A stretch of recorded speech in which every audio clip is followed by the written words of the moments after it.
Assalamualaikum warahmatullahi wabarakatuh. Saya Nurlita Sari, Sarjana Sosial. Saya mengajar pelajaran sosiologi di SMA Negeri 1 Suranenggala, Kabupaten Cirebon. Sebagai laporan tugas IKI bulanan di bulan Agustus tahun 2022, saya membawakan video tentang permasalahan siswa dalam belajar sosiologi. Materi yang akan dibawakan di kelas 12 semester 1 dan bab 1 yaitu tentang perubahan sosial dalam kehidupan masyarakat. Kali ini akan mempelajari tentang faktor-faktor perubahan sosial. Untuk tujuan pembelajarannya, siswa dapat memahami berbagai faktor-faktor perubahan sosial yang terbagi atas faktor penyebab, faktor pendorong, dan faktor penghambat perubahan sosial. Untuk materi faktor-faktor perubahan sosial, saya deskripsikan secara singkat. Perubahan sosial bukan sebuah proses yang terjadi dengan sendirinya, tetapi dipengaruhi oleh beberapa faktor. Ada 3 faktor, yaitu yang pertama, faktor penyebab perubahan sosial. Faktor yang kedua adalah faktor pendorong perubahan sosial. Dan faktor yang ketiga yaitu faktor penghambat perubahan sosial. Faktor penyebab perubahan sosial terdiri atas perubahan yang terjadi dari dalam masyarakat dan perubahan yang terjadi dari luar masyarakat. Untuk perubahan yang terjadi dari dalam masyarakat bisa terjadi karena adanya perkembangan ilmu pengetahuan, jumlah penduduk, dan pertentangan serta pemberontakan. Untuk perubahan yang terjadi dari luar masyarakat bisa terjadi karena adanya pengaruh kebudayaan masyarakat luar, adanya peperangan, maupun terjadinya bencana alam.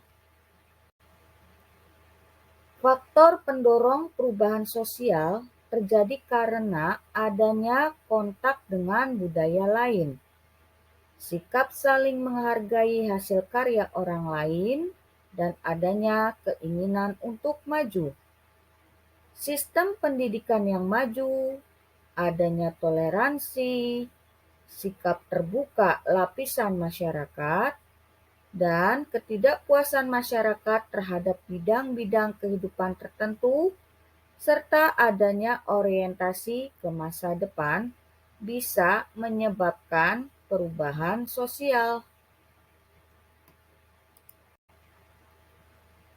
Dan untuk faktor penghambat perubahan sosial, ini dapat terjadi karena adanya kurangnya hubungan dengan masyarakat lain, perkembangan ilmu pengetahuan yang terlambat, dan sikap masyarakat yang tradisional konservatif. Untuk metode pembelajaran yang digunakan di dalam kelas, metode yang digunakan adalah cooperative learning dengan beberapa langkah. Untuk langkah yang pertama, menyampaikan tujuan. Di sini guru menyampaikan tujuan pembelajaran kepada siswa. Langkah yang kedua, menyajikan informasi. Guru memberikan informasi berupa tayangan YouTube berupa kehidupan suku Baduy Dalam. Langkah ketiga, diskusi kelompok. Siswa mendiskusikan dan menganalisis informasi yang disampaikan guru. Kemudian, siswa mengerjakan lembar kerja yang diberikan oleh guru.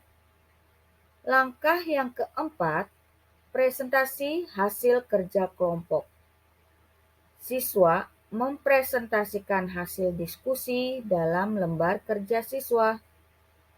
Dan langkah yang kelima, menerima umpan balik. Di sini, Guru mereview hasil presentasi kelompok yang dilakukan oleh siswa. Demikianlah video saya mengenai tujuan pembelajaran, deskripsi singkat materi, dan metode pembelajaran yang digunakan dalam proses pembelajaran sosiologi di kelas 12 semester 1 bab 1 mengenai perubahan sosial dengan submateri faktor-faktor perubahan sosial. Semoga video ini bermanfaat dan terima kasih sudah menyimak. Wassalamualaikum warahmatullahi wabarakatuh.